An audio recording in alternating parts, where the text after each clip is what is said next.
किसान भाइयों को सबको राम राम प्रणाम। आज एक आपने बगीचो बताऊं अनार मांडवी रो है गुजरात में करीन वो दाड़म तैयार थी नो सौदो भी हुओ रो लगभग नो होदो बनियो है। रेट बिको है वो ऊपर 160 रुपया किलो, एक हो 60 रुपये किलो बकी अनार।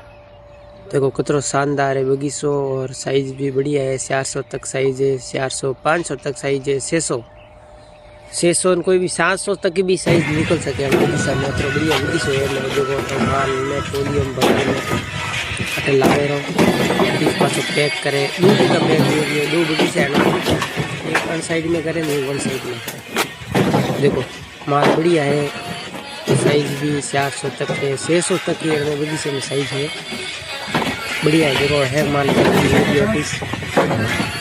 देखो तो मांडवी गुजरात रो बगीचो है। चैनल ने थोड़ा फॉलो करबू करजो। और देखो कतरो 600 ऊपर